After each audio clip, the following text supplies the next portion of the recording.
Okay, mayong mudto na usab kanatong tanan Luzon, Visayas, Mindanao.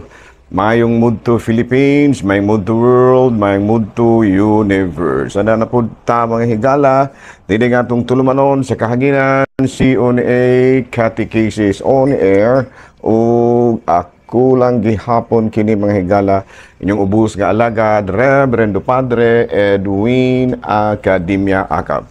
Abino adlaw na usab karon nga Sabado, no? Wa nagilaing Sabado mga higala ni abot. Sabado na Kumusta na mga higala? Naghinaot ko nga ana kamong tanan sa kapiskay sa panglawas ni ining kamuntuhon, no? Maayo rang pangginhawa, maayo.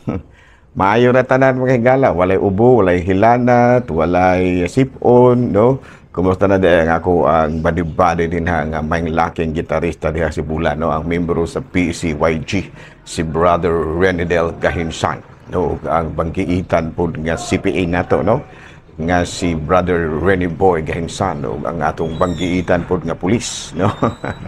Si Brother Ramel, si John Ray, si Japet, no? Nga to si Melboy, kumusta na, no? Nagkadaot kita nga okay pas alright ang akong mga badi-badi mga higala. Ayaw mo kalimot ha. Sa ngalan ng Renidel, ayaw kalimot kasal ni mo rong. Renidel, ayaw kalimot ha. Malimot ka gani nga kasal ni mo rong June 26. Ayaw yung kalimot ha. Mura ni mga higala nga kalaslon nga itong pahinumduman. Uy, kasal ba ni mo ugma? Renedel, okay na Renedel ha. Tabiliba ng Renedel nga tiya. Baling pagpanambok may gala ako mga sakop sa una sa PECYG. Kapulong ko sa meaning ng mga gala. PECYG, Paris Socio-Cultural Youth Group sa Sibulan. Okay, no? Mga mahilaki na mga gala, mga maestro nagmaestra, mga engineer na, no? O daghan pang uban mga higala, mga dato na ng uban ani, no? Doon nagiusa nga kalmar na kayo, pulis na ron, no? Ako ra na sa unang sugo-sugoon papalit og pandesal kay mag-snacks me karon matidili na ta kasuguan no? Kay pulis naman di man mo na magserbe. Si Rami ligahinsahan.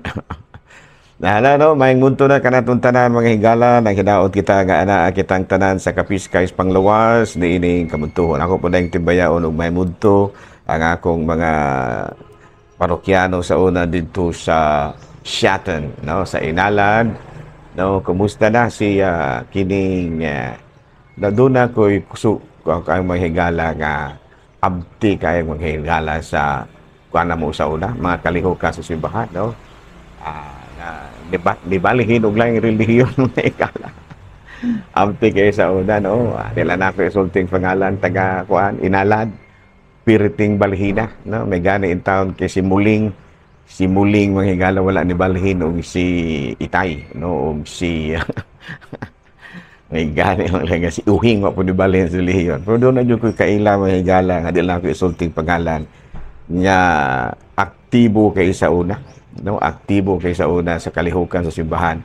Karon nahimo ng pastura, no, pastilang pa. Pero okay na. Wala dili man ta ana kuan, dili man ta ana gitawag na to masuko kay mao man po iyang nakabot, no. Pero ato lang hangyo ang uban ngayon lamang mo balhin na biglang relihiyon ha kay matud pa mas maayo ra ng kauban ra gyud ta, no. Mas maayo ra gyud kung naa man gani murag masakit makanto ba murag masakitan pud ta nga do na tay kauban ba nga nibiya na sa ato ang grupo ug tuwa na sa laing grupo murag bag bingawon pud ta ba. Okay no, di ba, no? Ay lang mong balhin para ikita na to. Okay na ta. Basin ba ikita na to sunod magdebate na ta. Ato ba dahil nga timbayaon o payang mudto si Carlito, no? Futalan, no? Carlito Futalan, no? Nga to ang sab nga higala nga aktibo sab sa iyahang pagpangalagad sa BEC. Kaya natong kuraparuko din na si Padre Cecilio Provinciano. Dala, no, ari kita may higala sa itong Saint of the Day. Ako'y no ang atong Saint of the Day karon bisan kung why nangutana, no, why nangutana may higala si Saint April 27, si Saint Simeon.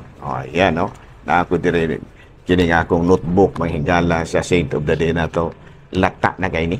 Dugkaya na ni kayo. Bata pa ko ini, mauna ni siya. Gamay pa kong bata na. Mauna ni siya na Saint of the Day na to, si Saint Gideon, Simeon. Unya usa kini siya ka Christian atong 107, and during the time of the persecution, no, kuan ba ni siya, cousin ba ni Jesus, no? And his mother, sister of Mary, nahimo ni siyang Bishop of Jerusalem. He was tortured and then crucified. Gi-Christian po ni si Saint Simeon. Gi-crucified po ni yung tao ni, no? So, karong adlaw mahigala atong gihinumduman ang lain na pong patron sa Katolikong simbahan nga mao si San Simeon. Hala, no? O, aray na kita mahigala sa wala sa taroy pa mahigala ha.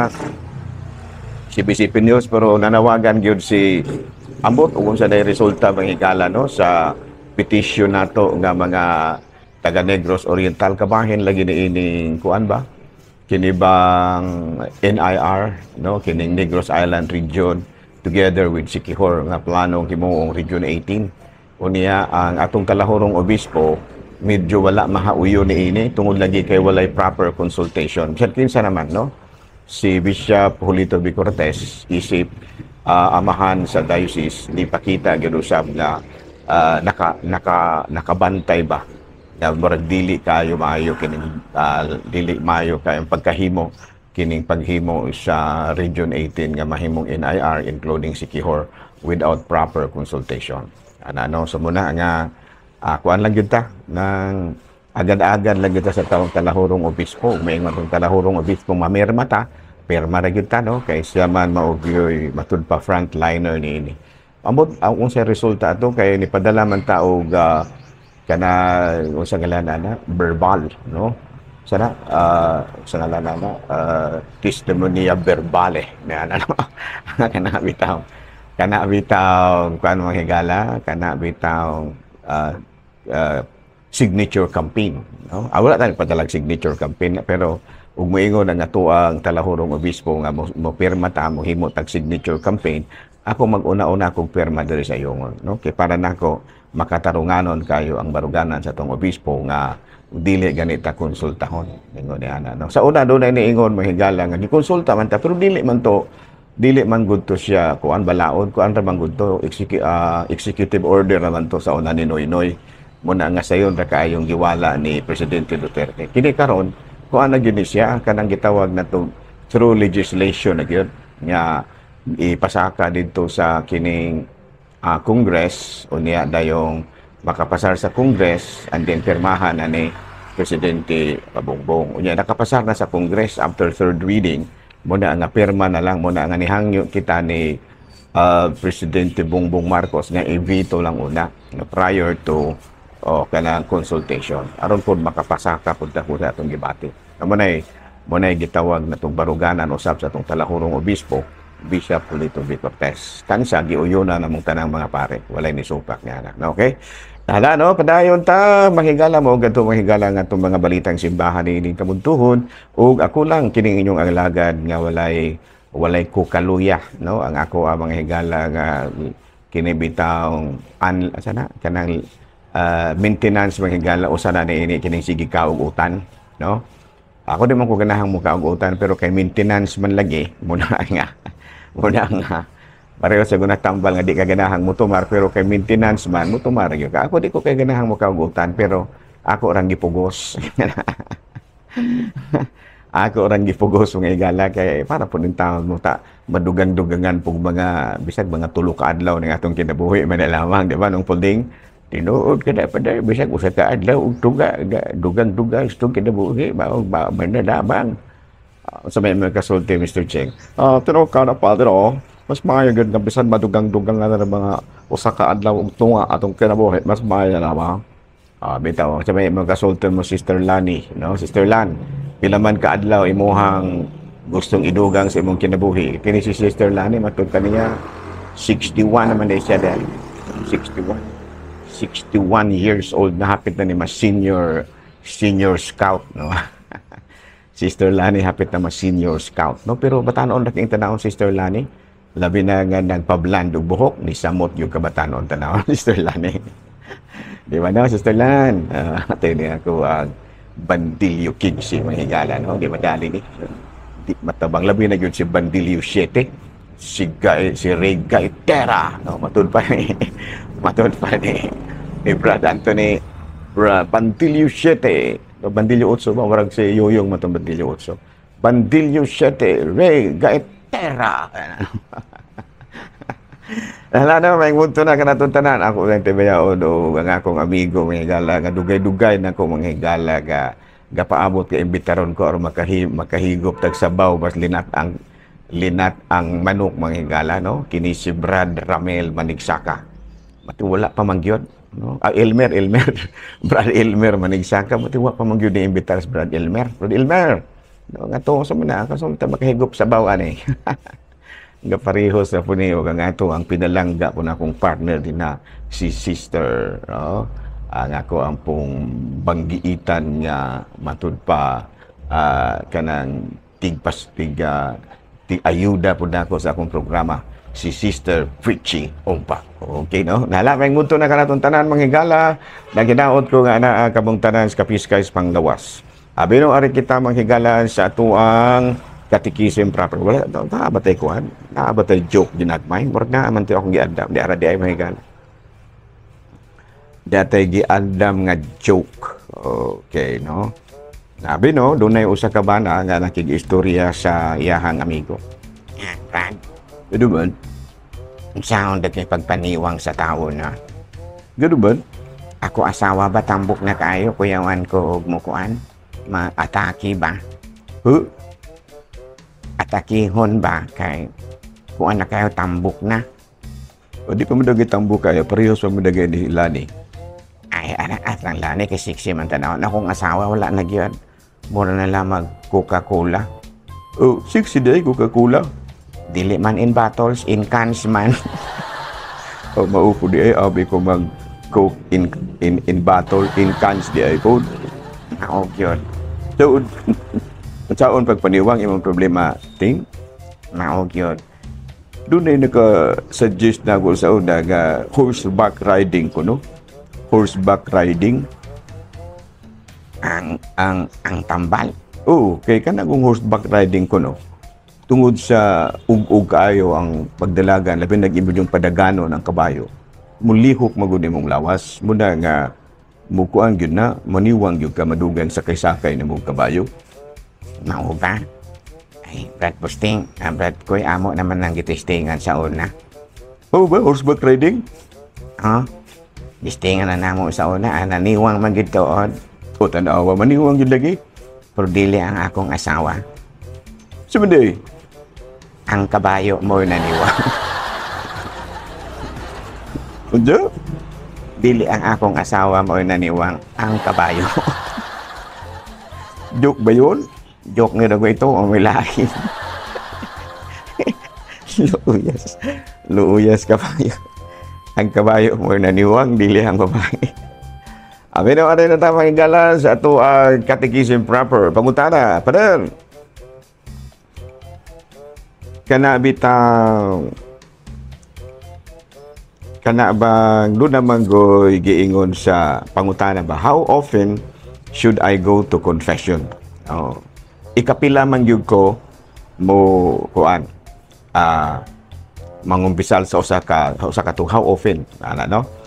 So, ang tubag nga na we are required to receive the sacrament of confession at least once a year. O ayan, no? At least once a year. So at least once a year, pero kinahanglan nga at least kanang word na gigamit ko at least ang gigamit nga word at least sa ato pa wala na nagpasabot nga kausarag yun kung nga mangumpisal ka. Kung ginahanglan, pwedeng more than one. No? Parehos ba sa executive check-up ba? No? Kana bitawng ipa-check up nga itong lawas ba at least once a year. Pero wala na nagpasabot nga kung daghano nimo panalitan di doon na kay gibati. I-check up man gyud ka. So maupo na siguro sa kumpisal. No nga at least once a year pero pwede ra pod og kini bitang atong daghanon more than one. Nagtakilid ba ko? Wala. Tama ra ba akong war mahigala? Wala ba nagtakilid ang screen? Wala raman siguro. So along with the Eucharist, the sacrament of reconciliation is meant to be our constant companion through life. We should confess our sins as often as we realize we are guilty and never stop confessing a given sin until we stop committing that sin. Sa maning mga higala, in English man nato ni, no? Uban sa santos nga pagpangalawat, no? Sama sa santos sa pagpangalawat, ang sakramento sa kumpisal murag ingon pod ni ana, no? Manag-uban gid ning duha, no? Kay dili man lagi maayo nga magsigitang pangalawat unya na atay sala. Masaan to pa kung doon na tay sala para berta mangalawat, mangumpisal kita. Unya kay at least once a year naman ka nga nangumpisal. So murag dunay panahon nga nangalawat ka nga doon na kay sala. Sumuda nga matud pa diri, along with the Eucharist, the sacrament of reconciliation is meant to be our constant companion through life. Through life gyud, dili gyud ingon nga kausara o kaduha. Kung sigit ang pangalawat, sigit ang dawat ni Kristo, unya nakabantay ta nga doon na tay sala, mangumpisal kita. Labi na gyud kung doon na yung mga sala nga nagsigig balik-balik nimo, di ba no?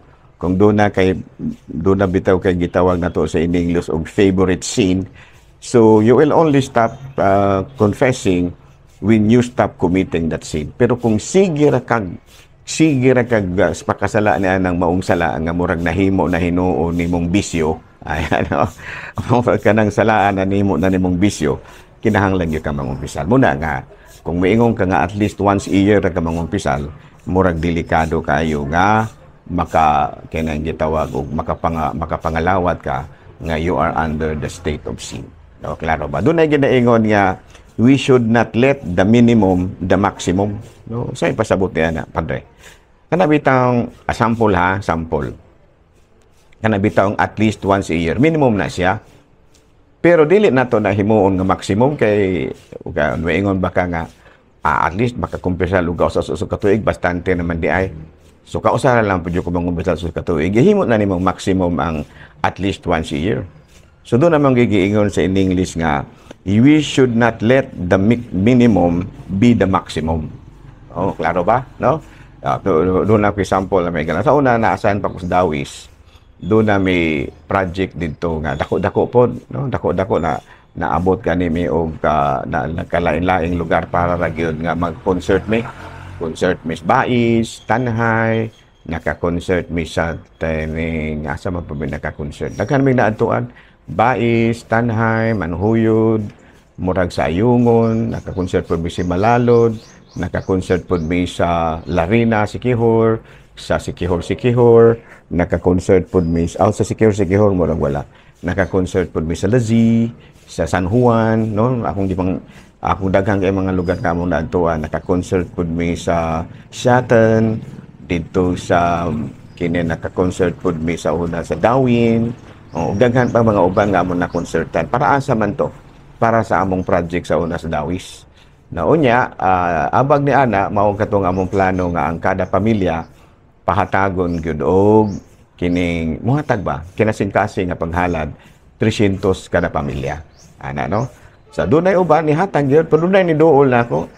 No, taga Bugay, no? Taga Bugay Bayawan.